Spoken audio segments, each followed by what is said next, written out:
All right, we are the Rent Gallery Girls, and everything is going to be amazing today. We got this.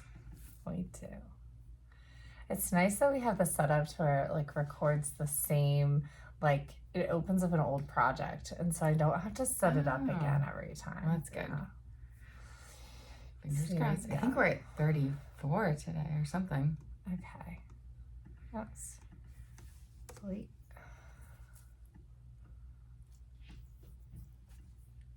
It's amazing. 34. I know. It's like, how do we have that many episodes? All right.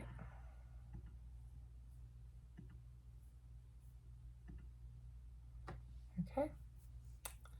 Do a test. Test. Testing 1, 2, 3.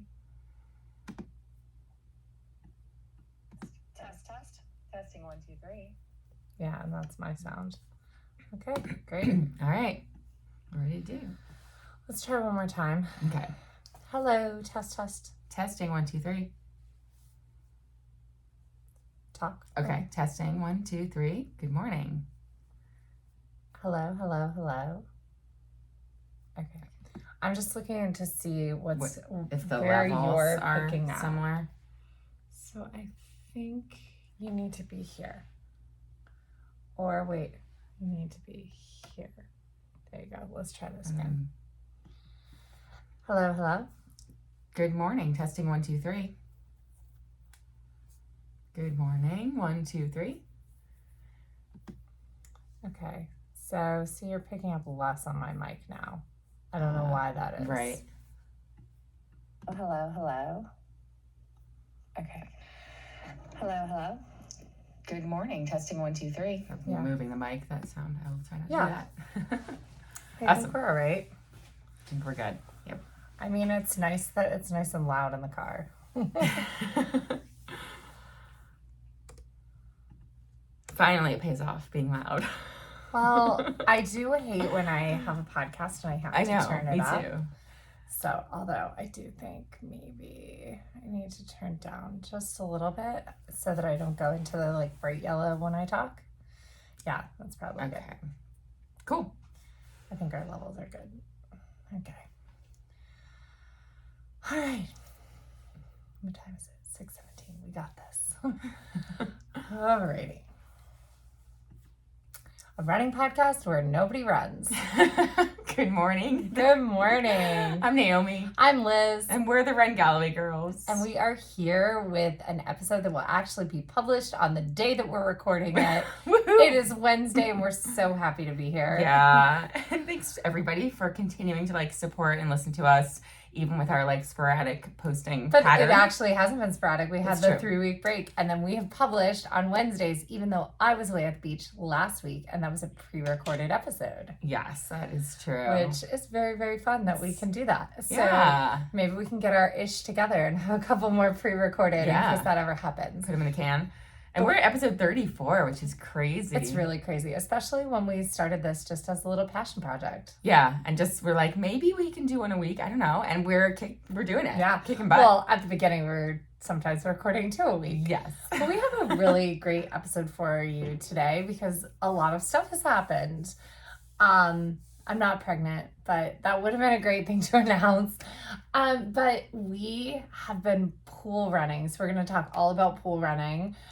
Because if it's not your first rodeo, you're an expert. Yeah. So we're going to talk about pool running. We also, Brian and I purchased stand-up paddle boards, and so we went last night, and we have plans. Naomi and I have plans to go tomorrow morning, which is going to be really cool.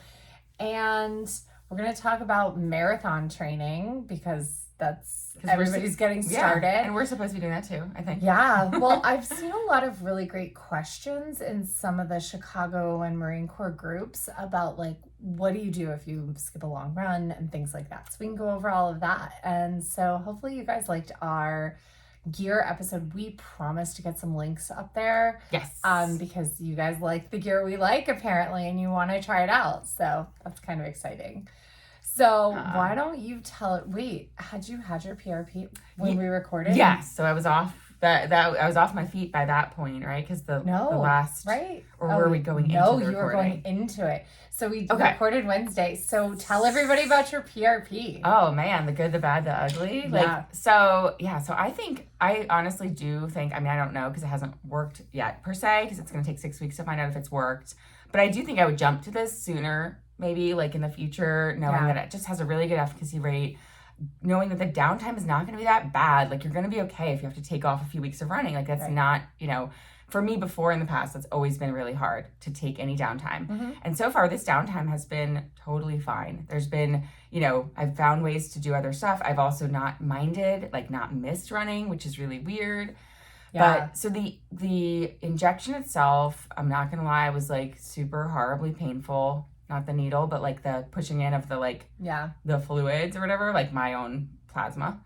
I quote, made too much according to the doctor. So he was like, do you have anywhere else you need it? And I was like, I don't know, maybe my adductor, but that's kind of healed now. And he's like, cool. Well, you have too much. And then he just like proceeded to put it all on my foot anyway. He's like, it's too much for this area, but just did it anyways. Like, might as well not waste it. Yeah, they call it liquid gold. Yeah. So yeah. So I went, before we went to the beach, I went to like my Botox Girl all the way out in Gainesville, and they do PRP facials. Oh, interesting. Where they do like micro needling. It's like deeper than the micro needles that you do at home, but like they do micro needling and then they put PRP in your face to like make you look like younger. Basically, yeah. I was like, baby face. I was like, man, I wish they call it the vampire facial.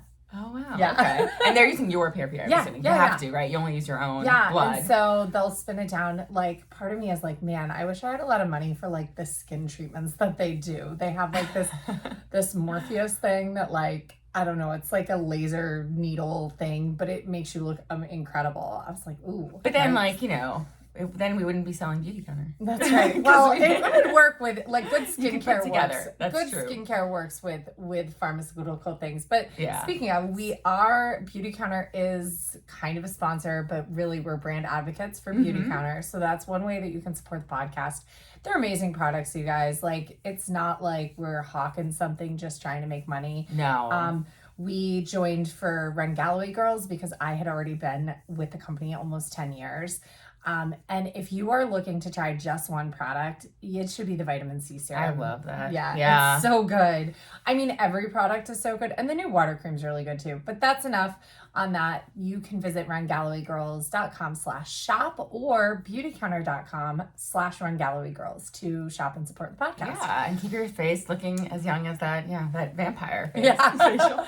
That's right. That's right.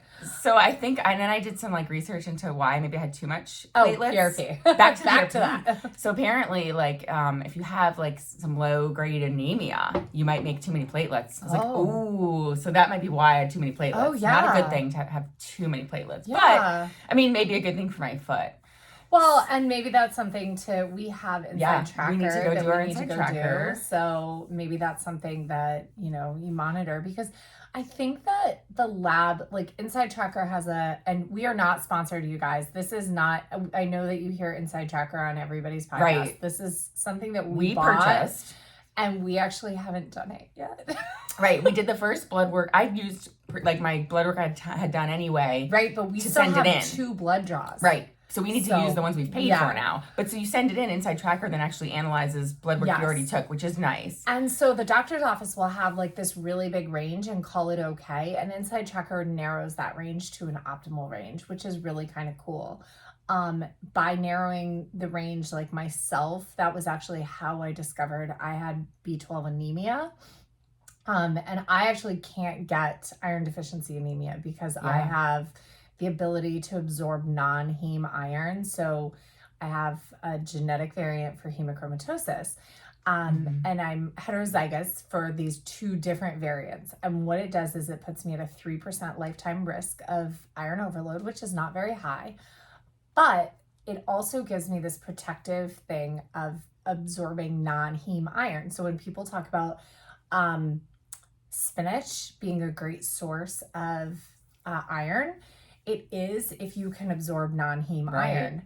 If you don't have the variant, you're only absorbing like 1%. It's such a small percent. Yeah. So like basically like iron supplementation is really like iron fortified cereals is really where people who don't eat red meat have to get their iron. Right. Like me. It sucks that it has to come from fortified things, but like when you know that, knowledge is power, and then you can protect yourself from, going into deficiency. But you want to know what's great? You can have more protein cereal. You just need to make that a part of your life a little bit more. You can have that chocolate protein peanut butter Chex. Oh, I had a giant bowl of Fruit Loops last night. That's gotta have tons of iron, right? Yes. Actually, I bet it does. Actually, it's a fortified cereal. Yeah. Oh my gosh, I saw the funniest reel on Instagram, and I promise we're gonna get to running topics.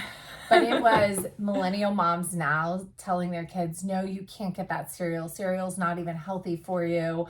Like, I'm not buying you that. Like, that's not even food in the grocery store. And then those same millennials as children, Mom, why'd you get the healthy cereal? Showing a bowl of cornflakes.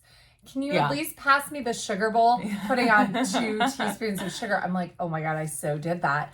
I used to sugar my cereal. Like as a child, I can't. If your parents didn't buy, because your parents didn't buy the sweet ones. So actually, my parents did. We did too. I think they were called Sugar Smacks, or I remember those. Just called Smacks now. Yeah. But we always had Sugar Smacks. We always had Corn Pops, which are super sweet. Yeah.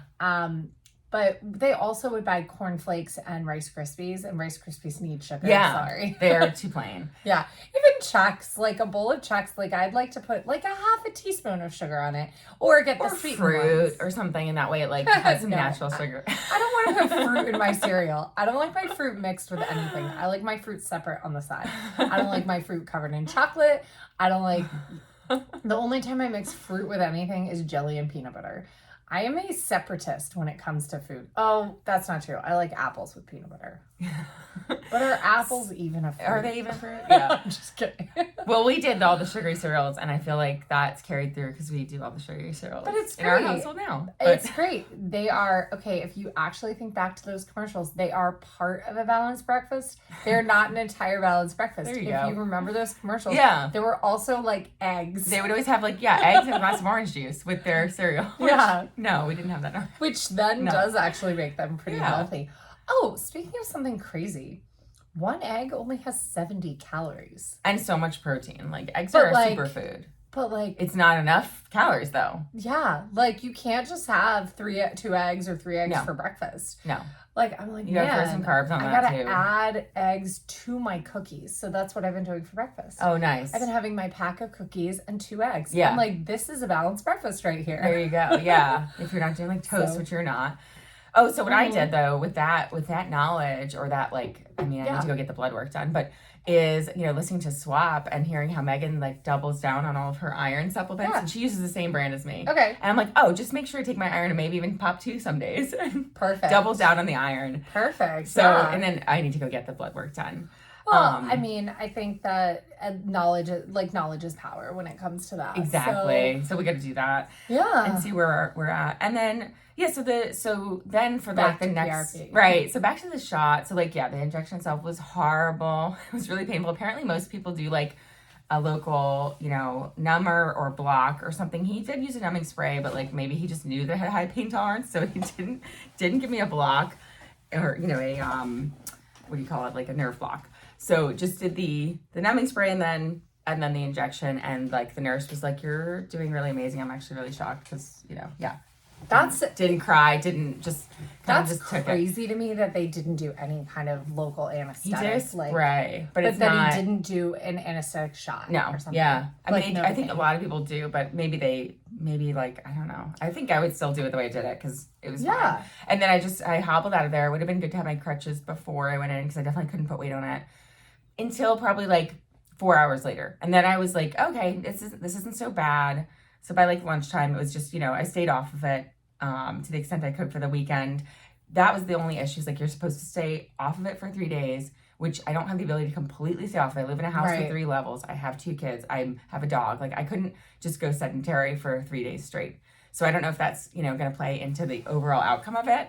And then from there, it's like, 2 weeks of kind of modified activity, and then you can start going back into your activities. Except when I asked him about that, I was like, well, for running, knowing me, knowing that I'm a marathon runner, what do you want me to do? And he's like, I want you to, do longer. I'd rather, the longer the better. You don't have to go to the full 6 weeks, but that's when we'll know if it's going to work or not. But yeah, if I could do 3-4 weeks without running, like that will give it the time to heal. And at least. This is something that, I know that it seems like if this one round doesn't, like you're not completely out of pain, like this is something that can be stacked. And if it works at all, which it already has started to work at all, right? So if it works at all, it could mean one more treatment. But what's nice about this is there's no risks of doing second treatments. Whereas if you were to but you could even ask about adding cortisone. Right? You could even ask about adding cortisone to help with some, like, you do this and then you do cortisone, which is only 2 weeks off, 1 week off, something like that. It's actually pretty low time off.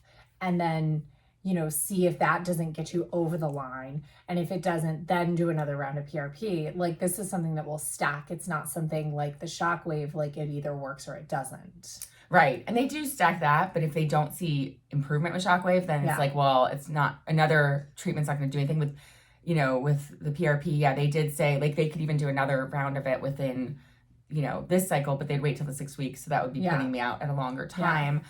But yeah, it has, I think, started to work. So for the first 5 days, I literally had no pain. It was like new foot. I was so happy. And I was, again, keeping my steps low overall, but I'm still hitting some days where I'm hitting 8,000, which is not a lot, but it's too much for recovery. It's like a normal day before for me versus, having running days embedded I looked back, when I had my ankle injury last year, I had days that I was still hitting 14,000 steps. Oh, no. No. Yeah, no wonder, right? No wonder it's taking too long to recover. And so, but then it started to creep in a little where it's a very minor amount, and it sort of feels just like when you have it normally and you have good days and bad days, and it's just even on the good days it would hurt. Yeah. So it's nothing compared to what it was before. And so, we'll just have to see as I eventually do bring running back into the picture. Yeah. But you just have to remember, not to be a hero when you bring running back, because I know we're both signed up for Marine Corps. If it comes down to, and it's your 10th, so I agree with or your 5th Marine Corps. Yeah, so I've got to get my 5th. I agree with trying to be able to do it, but if it's one of those things that you're 4 weeks out and you're in the same amount of pain you were in leading up to Mountains to Beach, I would say, what, you just gotta just go get the PRP and let's just not let's just scrap it for the year. Because we had so many seasons of running ahead of us. Yes. There's no time limit. I feel when we were younger, we were very much thinking we've got to get this now. Yeah. Because if we don't get it now, because I remember even so when I BQ'd and we were training together, you were if I don't BQ before I have a baby, it's not going to happen. But actually we're closer to it happening now because we're older and the times are easier. Exactly. We're not getting, you don't really get that much slower. You can still get faster as you get older. We haven't tried to get faster, but I'm pretty sure we could. And then we have longer, we have our times are. And Marcy's in her 60s. Slower, so we can still, we have friends who have shown that you can start BQing in your 50s and 60s. She didn't BQ as a person in her 30s, so it's not if you don't get it now you'll never get it. Right. I know, and I think that's what's changed for me too, is that's where I'm even not missing running right now or feeling left out. I'm not feeling the FOMO, even though everyone right now is training for Marine Corps, and I'm it'll be okay. Either I'm kind of suckers. Yeah. Right? You're out running long in this heat, suckers. Exactly. I know. We're in the pool. I know. We're hacking it. We're gonna see how it goes. And, so so that is a great segue into pool running. Yes. And we mentioned deep water pool running on a very early episode. And we were speaking as if we were experts. I had done it 2 or 3 times over my course of life as a swim instructor. So we're talking years ago, for a few minutes, never for more than 5 minutes, put on a belt, pretend to run, be haha, this is funny. And we know from what Jeff has said about it. So we jump in the pool this weekend and we go for an hour and 10 minutes. We bought float belts from swimoutlet.com. from Sporty. That's their home brand. They were not expensive, under $20 each. They have belts of all kind of price ranges. So we jumped in, and the advice that Jeff gives is make sure that you are using running form and you're not just bicycling, and that you're not just like kind of kicking. And also like, I feel like you don't want to be paddling your arms to where you want to have like a running arm swing, and you actually don't have to move. We actually found it was fun to kind of move slowly back and forth. Right. And it was just also because we were sort of moving when we would not stay in exactly one spot.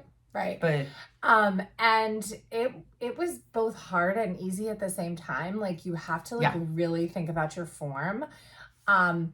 Jeff has said, I can't remember if it's 60 or 80%. I think it's 60.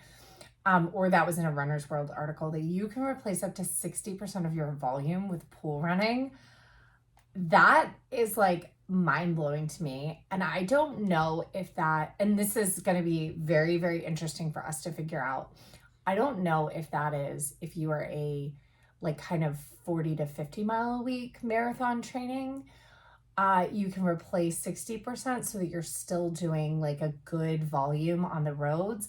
But I actually believe for first marathons, you really don't need to go over about 20 miles a week, except on those super long run weeks. And that's to complete a marathon. But actually to complete a marathon in a pretty decent time. Right. For you. Yes. Like, I think that you can be pretty conservative because you do 2 30-minute runs during the week, and then you do your long run schedule.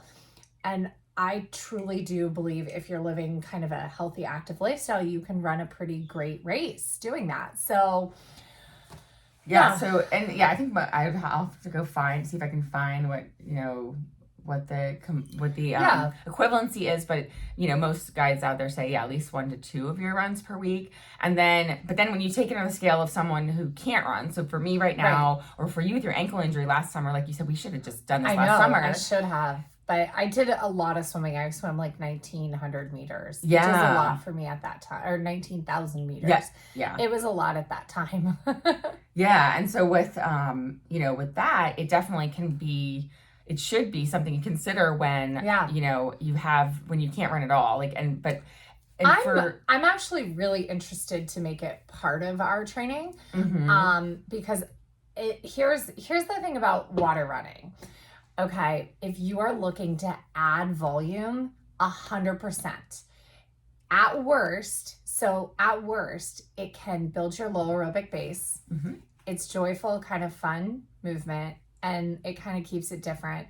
And it's a way to get in the pool where you don't need swimming experience because you are wearing a float belt that holds you up. So it is a way to open access to water training to people who are non-swimmers, or not proficient enough for lap swim, because you can literally throw the belt on and just kind of move and figure out how to make it feel like a run. And even if it's not perfect technique, you're moving in the water with a little bit of resistance. You're getting that heart rate in that perfect, I think it would be really hard to push into those high aerobic zones. So it's a way to keep you down in that low aerobic base. I only see benefits for adding this to what you're already doing. And I can see swapping out something that might be a little too intense. Let's say you're having a really hard time on your super easy run, 30-minute, 60-minute easy day, because it's really hot out. You're having a hard time keeping that heart rate in the correct zone for your training, or slowing down. So I get it. We all talk about run slower to get faster. If you're having a hard time doing that, obviously we say add walk breaks, shorten your run interval, all of that. Jump in the pool. That's where a swap can get you exactly what you need. I would be concerned if somebody's doing really minimal mileage, if they're swapping runs. If you're training for a marathon and your kind of highest volume week is 25 miles, I would be really concerned if all of a sudden it goes down to 15 because you're in the pool. Right. So, and we've been doing a time equivalency of 13 minutes to 1 mile. And I think it's a little closer to 12 11 to 12. But yeah, you've got to go to time-based training, which I actually love time-based training. So time-based training is where it's at. I mean, you do have to kind of pay attention to your paces and know, like, if you are pacing where you're going to be closer to a 6-hour marathon, you've got to do those longer runs. But if you're pacing closer to a 4-hour marathon, you know, time-based training is great. You can be out there 4 hours and 15 minutes. You know, we're Galloway people, so we're always going to tell you to go over your distance. Yeah. So I can definitely see a difference though, comparing it to swimming, like you mentioned. So my swimming form is like, it's all pull, it's all my arms doing the work. I don't really get a leg workout. And which is great for the days where I want to actually swim. We'll have to get you some fins. I do. Well, I have like the, you know, the kick, I'll use the board and kick. Yeah. And sometimes, and that really works on my legs, but so swimming is a great like way to complement my running. But this, I actually feel in my legs afterwards. So I know that it's actually more equivalent than swimming, for example. Right. So it's a better equivalency. And so it doesn't have impact. So you could also have equivalency through obviously like an elliptical or other things like that. But if you are forced to have no impact, this is perfect. Like this, because it does not bother my foot at all. So I know it would work great for any kind of, foot, leg, lower leg injuries. It would be perfect. Well, and even with the float belt on, I feel like you also have to use stabilizing muscles in your back and core. Yes.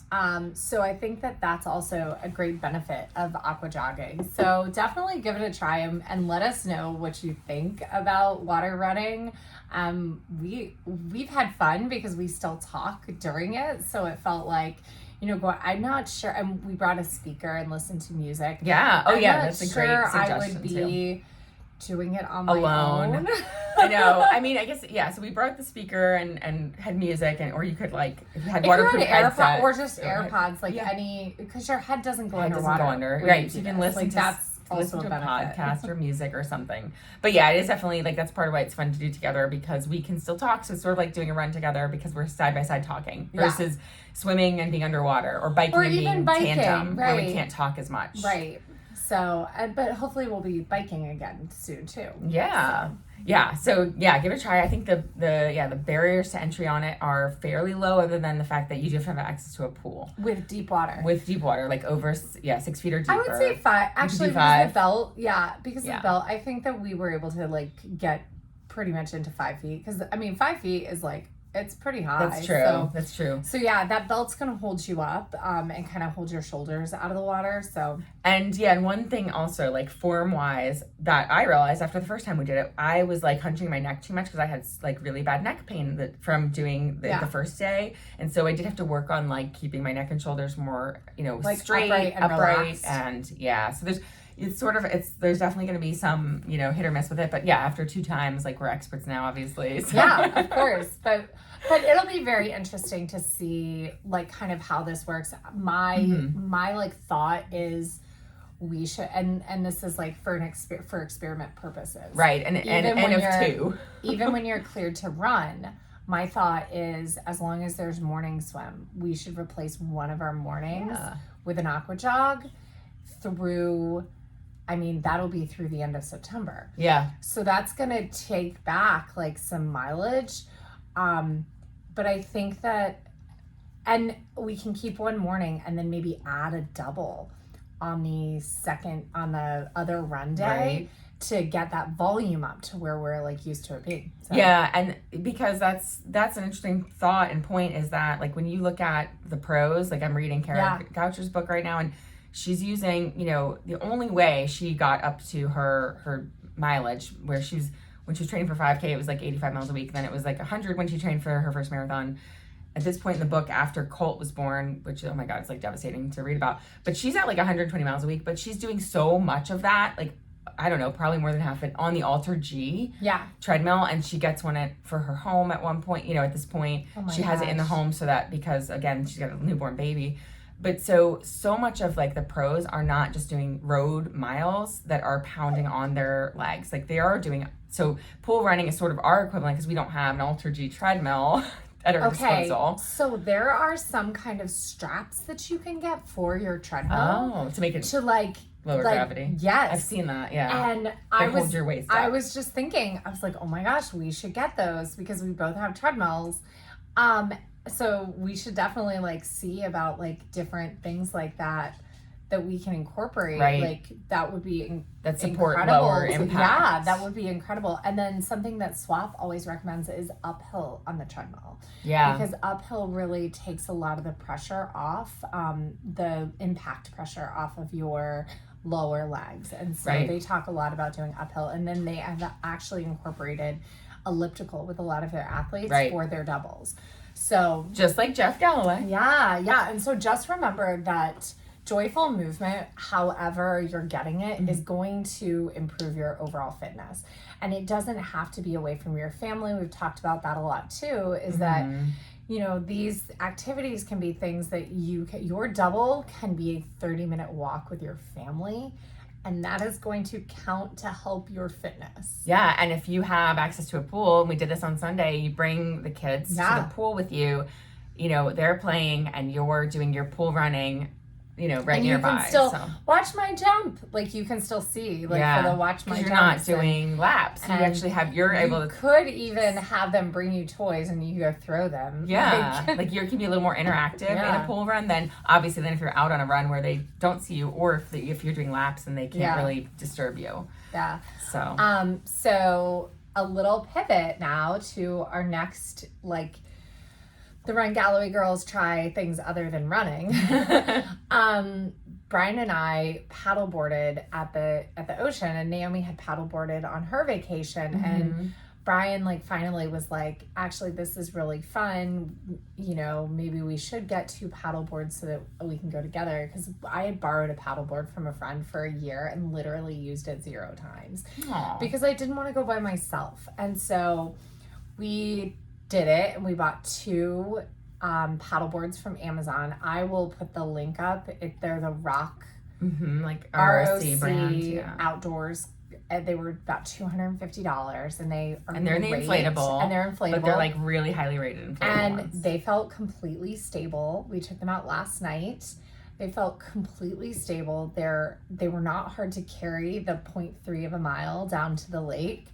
And it was really, really fun and incredible. So I'm definitely excited. Tomorrow we are going to take them in the morning out to the lake, and we're going to do an hour on the lake. And you know what? If we get stable on them, we could do yoga on the paddleboard, and then we'd be hitting 2 badges. Ooh, like wait, how do you record that though? So we do a 20-minute paddle. Sup, okay, and then we'd stop the sup, and then we'd put on a yoga, and we'd do some yoga poses. So yeah, I'm so excited to try. So I'm gonna borrow Brian's for tomorrow to try it out with, and then because I was gonna order one anyway. It was so funny because I was researching them when I got back from my vacation. Yeah, and then you went and went ahead and ordered yours. And I was like, oh yeah, I was planning on getting one. I just didn't know. I was trying to debate on whether to get a hardboard, whether to get an inflatable. We are getting the electric pump. We have a small electric pump to help pump it up, and then you finish it with the hand pump. But we're gonna get the electric pump that goes in your car, so that I have one of those. Oh, you do? Yeah. Okay. So if it's not like the $70 one, you're gonna need a new one, because the little tiny ones that it took a long time. Okay. It took a long time, and you have to make sure you get it up to a certain PSI. Yes. Yeah. So yeah, because we had like the little like one that you use for inflatables. Like we used that last night, and we still had to like finish a lot. With I have the air mattress kind. I have a couple of them, and I have ones that plug into the car and ones that plug into a regular outlet. I have a few because obviously we go camping, so Although I never get to use air mattress for some reason, but the kids, you know, it's just like things that you do as a parent. Yeah. Well, I have multiple air mattresses. If you want, we have them. We just like usually don't bring a big enough tent or whatever. Oh. So. But yeah, we were actually talking on a walk right before we started the podcast about like Ragnar keeps advertising to me. And every time I've done a Ragnar around here where you can pack up, I actually have twin air mattresses, and actually gave them away during the pandemic, but they were like $20. Yeah, the twin ones are perfect for that. I bring twin air mattresses for the sleeping tent. And because the way that we would set up is we would have like a food tent, a stuff tent, and a sleeping tent, so that you could have like the stuff tent where you could like get your stuff and change, and then like a tent where it was just like places for people to sleep. And I would always put air mattresses in it. And LB would bring her kids who are now like giant. They're like big adults now.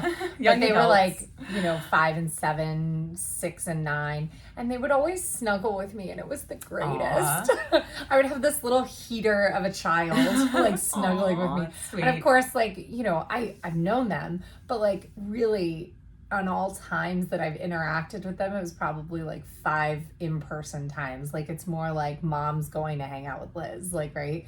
And like they still were like, Liz, we're gonna sleep with you. I was like, this is the best. All kids love you. It's the best. Yeah, so we're like, we gotta need to do another Ragnar. Yeah. And I totally will. I loved glamping and I only did it because I was flying. It was the one I did in Florida, and oh my gosh, the glamping is so worth it. Yeah. So that's definitely what I want to do. Put that on our list to do another Ragnar, do a glamping Ragnar, and then we don't have to even worry about packing. Because the cots were really comfortable, although it was cold. The first so you night, gotta bring extra fleece blankets. Yeah. Yeah, Sarah had to run to Walmart and buy us fleece blankets. Okay. But like the first night, it was really cold because she wasn't there yet. So if we do glamping, we will do, because I have so not only do I have the iron cutting, the Cricut machine or the Silhouette, I also have an embroidery machine in my closet. Oh. We could do embroidered fleece blankets. Oh, that'd be cute. And so, like, for the event, so we'll do embroidered fleece blankets. We can do sweatshirts, and yeah, it's so fun. So fun. Oh my gosh, that would be incredible. Of course, that all hinges on running again. Yes. And on pregnancy and where you are in life. Yeah. Like, so while I was out of town, I was supposed to have my cycle review appointment, and my doctor ended up having to have surgery, like go into surgery. She didn't have surgery, but she had to perform surgery at that time, and like we didn't get it together to be able to get on earlier. So like we haven't had that appointment yet. So I meant to call on Monday, and then I meant to call on Tuesday. I need to call them and kind of like get everything set so that we can like reset that up and then figure out what our next steps are. But I hate to say it, I'm just kind of enjoying not having anything right now. Well, it's a lot of stress on you. It's just go through so much. It's just so much money. And so much money. Yeah. It's so much money. And like the fact that we've gotten through everything that we've already spent and we are not pregnant yet, it's like, okay, now we need $5,000 more.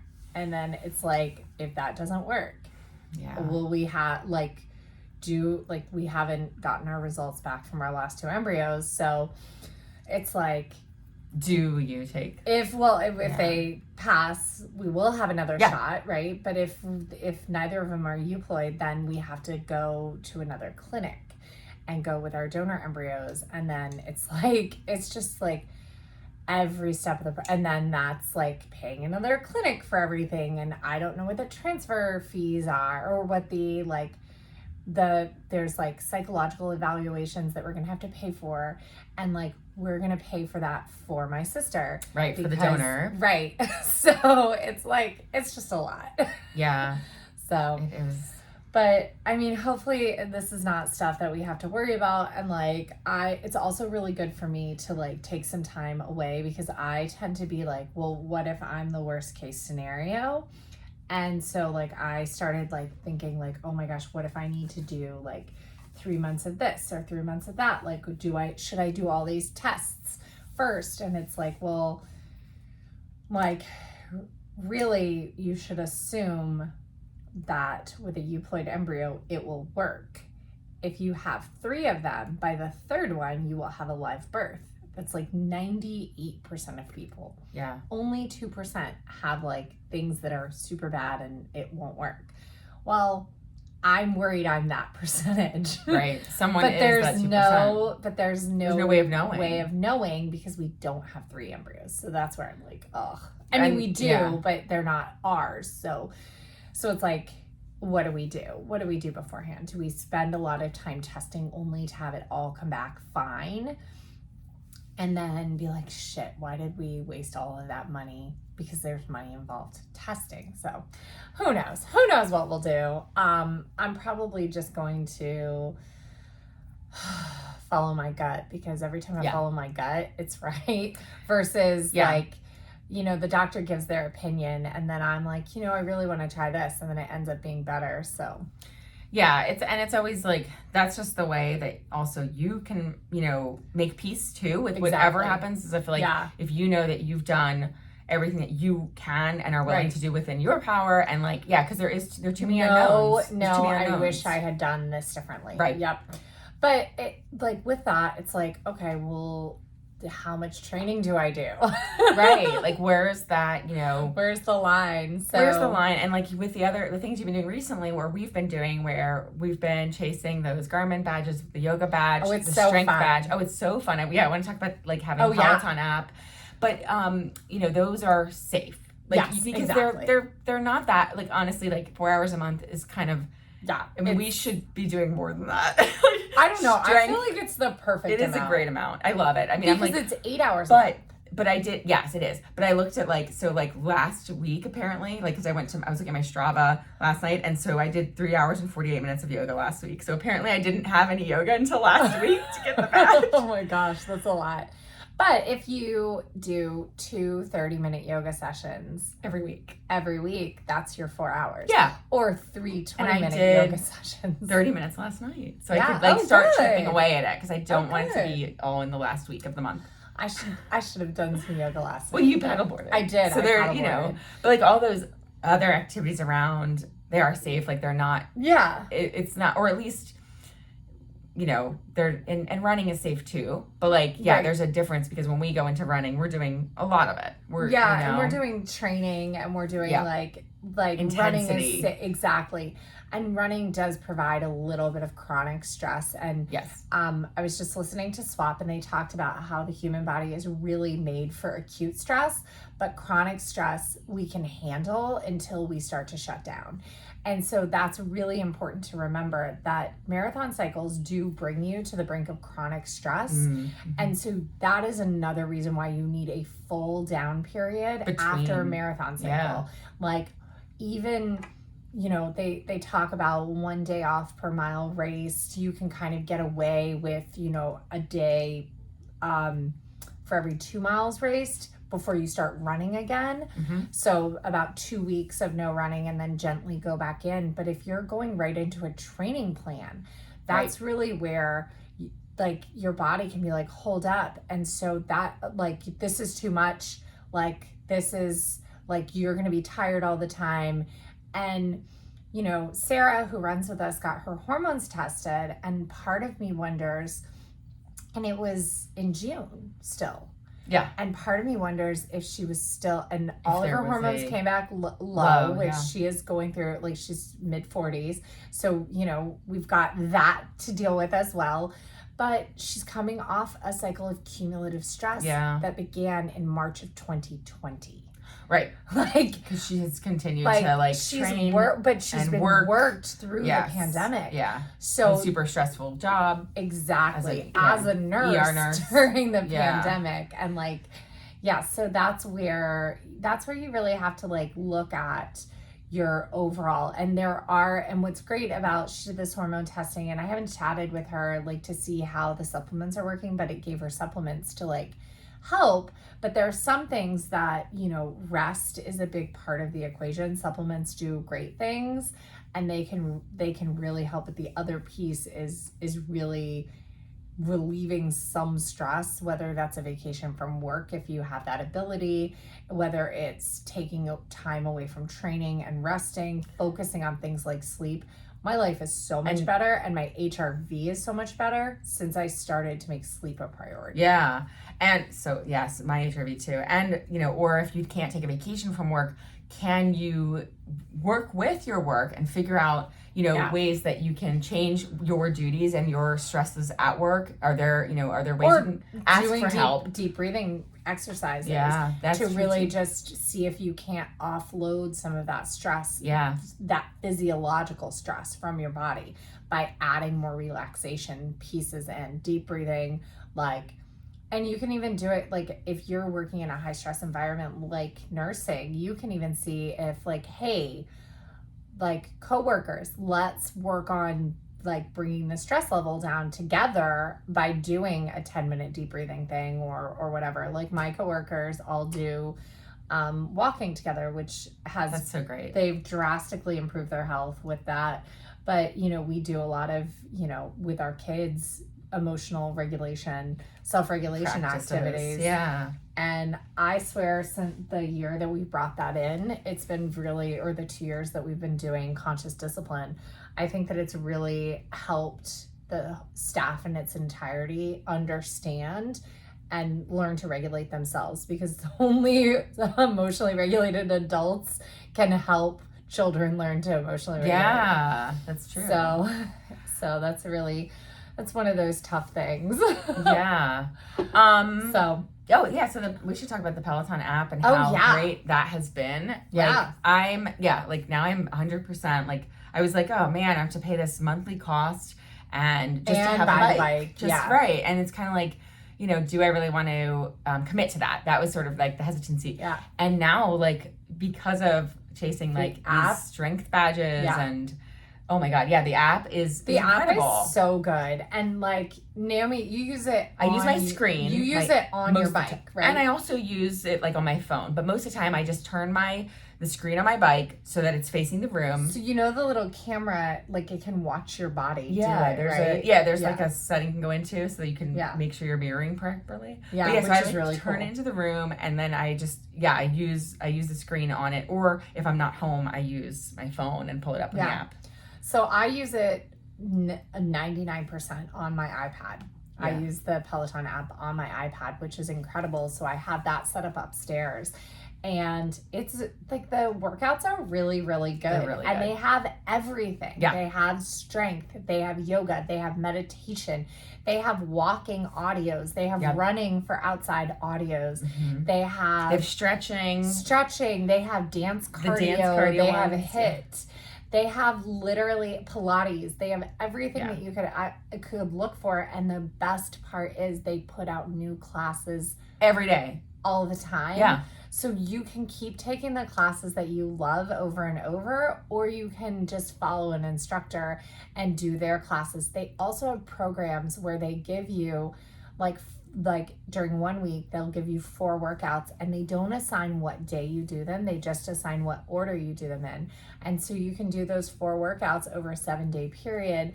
And, you know, it can be really, really great to it's like a have motivator a program. And then they have longer programs too that are multiple weeks that build on each other, you know, multiple weeks, 3 classes a week. So they have them for cycling where like it basically assigns you what rides to do, which is really, really cool. I love that idea. So we're going to be looking through and picking a program. Something so we have a little consistent or a little like structure to what we're doing, because right now we're just picking stuff that looks interesting or picking, mostly I'm trying to pick things around the concept of not using the same muscle groups, you know, 2 days in a row. So if we do something with arms, you know, then the next day I don't do something with arms, and like, and I'm usually not doing strength back to back, but even, you know, if I am like on the weekend, if there's a Saturday that I do something, then on Sunday I want to do something else. Right. I generally for strength pick Jermaine Johnson's arms and shoulders. So I usually like pick a 20-minute arms and shoulders with Jermaine Johnson, and then I pick something that's like lower body with somebody else. I like to mix it up, and I've used like all different instructors, and I mean, you know, it's just kind of fun. Again, like there's so much variety, which is what I'm really enjoying. Have you taken a class in another language yet? Because by accident, German classes look good. But apparently they have English subtitles. Oh, okay. Because I took one and didn't have subtitles. I forget what I took. Oh, I took a walking or something with someone, in German. Oh, yeah. Because it was like the music. It said something music. I was like, oh, I want to do that one. And then they were speaking German, which actually was like, I was somewhat fluent in reading German. And for my master's, I had to be fluent in 2 languages to read and write. So it was French and German. And so I have some German background, but it's like been a long time. That's really cool. 20 years ago. So, but it was funny. It was like, oh, okay. I guess I'm German now. Yeah, I took one. I think I did a walk as well, where they spoke, but the music was in English, so it was fine. Yeah, I was like doing it for the music. So yeah, I haven't done too many of the walking ones lately because I'm not walking because of my foot. Well, I usually listen to Swap when I walk. Right, and I just have I've been Us. going on actual walks. I listen to our own podcast. Oh yeah, we have to. I mean, you gotta listen back here to hear. Oh, and so here's what's cool about the Peloton app. You can have 3 people can be streaming on your one subscription. So yes, it is $44 a month, but if you apparently it's only $13 if you don't buy a bike. Oh yes. I saw this somewhere that like if you just want the app itself, it's $13. I saw that like in my TV great. Too. I like downloaded the TV and then it was like, and it was like a different subscription though. Like it's not the same login. So I was like, oh, that's weird. But it's only $13 to buy it as just I think. I mean, I have to go verify that. But for people who don't want the bike and just want the strength classes. And we are more than happy to share a referral link so you'll get a free month. But you can also have 3 people on your one membership streaming. So if you say your mom, you could give her access or something like that. Yeah. So, which is kind of cool.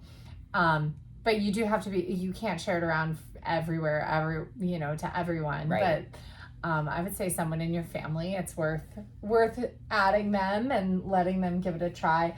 I think the biggest barrier of it is actually remembering to open the app.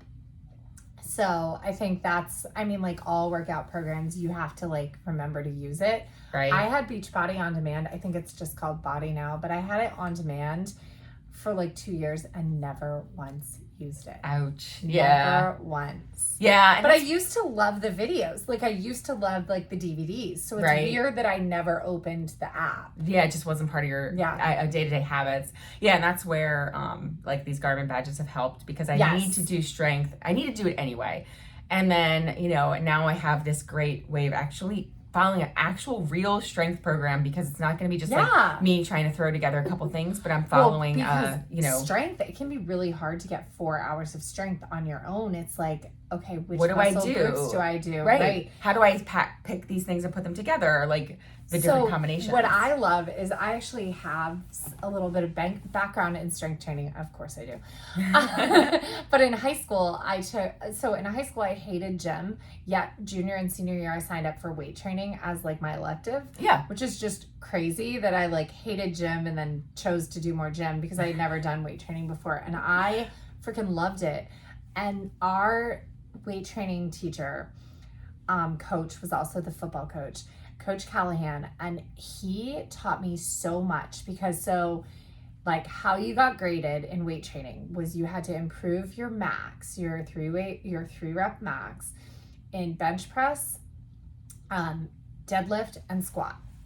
Well, I had a knee injury, so I couldn't deadlift and I couldn't squat the time. And then I was bench pressing and my shoulder popped out of socket. Ooh. And so I couldn't bench press. So we had to come up with other things that I could do and then the other thing that you could do is you could drop 2 body fat percentage points. That was another thing. So I learned about like nutrition and weight training and how to drop body fat like from a healthy standpoint because while you're doing strength at the same time. So you're not just like cutting calories and stopping moving. Right. Like and you're building muscle. It did like eventually lead me to an anorexia flare, but that was fine. But it was very cool to learn how to do that and how to do that in a safe way. My broken brain took it a different way, but learning the 8 major muscle groups and what exercises, and like I get on the Peloton and we're doing exactly the same thing. We're doing overhead press, and then we're doing bicep curls, and we're doing tricep back, and we're doing back row. I'm like, this is everything we did in the weight room. That's cool. Only we did a lot of machines. We did not a lot of machines, but that was something that I learned from Callahan is free weights are always going to be superior to using like Nautilus machines and things like that because Nautilus machines have curved plate versus using the universal machine like tower. Okay, so in the gym, you've got like that tower bridge thing with all the weight racks on it, with all the straps and pulleys, right? Yeah. Okay. That thing is great. Free weights are great. But those machines that are just for one exercise, the only one you should ever use is the hamstring curl. Okay. The rest of them are going to, and maybe like the chest flies, and you could do the chest pushes, but they're going to really isolate just one muscle because the shape of the machines are like, they're not round pulleys, they're shaped pulleys that are designed to only hit one muscle. So you're not going to get those supporting muscles. So you are only developing that one muscle that's isolated on the machine based on the shape of the pulley. And so that is why girls that go into gyms and only use those machines, they build muscles, but they don't build strength. So that is like glamour muscles. Yes. Like dudes who, Yes. you know, have glamour muscles and they're weak as F. Whereas they can't move furniture, but they can. Whereas if you're using, let's say you're on a ball or on your back or on a bench, which that's the one thing about like a lot of the Peloton workouts, they're great, but you're on the floor for a lot of stuff. If you had a bench and you could get a little further extension with like the chest press, like you're going to be better. So you can be on an exercise ball or on a bench. And you can add that, I guess. Right, like, exactly. You know, it doesn't say that you are getting not just the muscle that you're targeting, but you're getting all the supporting muscles. So you are building actual strength when you use free weights. So that is why it's so great to use free weights. And women, you will carry 60 pounds of groceries. Do not be afraid of getting 20-pound weights. I got some 20s. I did a Barbie leg workout with 20s. I was still sore 2 days later. I'm finally not sore, thank goodness. But my booty was so sore. Booty. And that was Callie, right? So I did only one of her 10-minute. Last night I was just like, I'm just going to do a 10-minute strength. And it was one of Callie's. And it was just arms. And oh my gosh, like those triceps. And I followed her guide and she did, I think she said 10 pounds. That's what I did. And like, damn, it was painful. That 10 minutes was intense. Don't be afraid of getting 20-pound weights. I'm excited so I have my 20s. I am going to make sure that I'm actually using them, but like 25s are in my cart. I'm like ready. Yeah. Like, but I've already, like in our 3 weeks of doing this, I've already gone from using 8s when I do my light weights on my arms. I'm up to 10s now. Like, so, and you know, if I get to fatigue, I'll go back down. Like, but the goal is to push yourself. The goal is to get to fatigue. Is to get to failure. You know, my personal favorites are when we do like the 12 reps in a minute and then relax. Yeah. Versus doing how many can you do until the time is up. What's that called? I forget what that's called. EMOM. Yeah. Yeah, I like more the reps in a minute with the rest because that's like, okay, get heavier weight, like do those reps. And you do tend to need the full minute to do 12 if you're using the appropriate weight. Right. And so that's something to like remember with strength training. Yeah.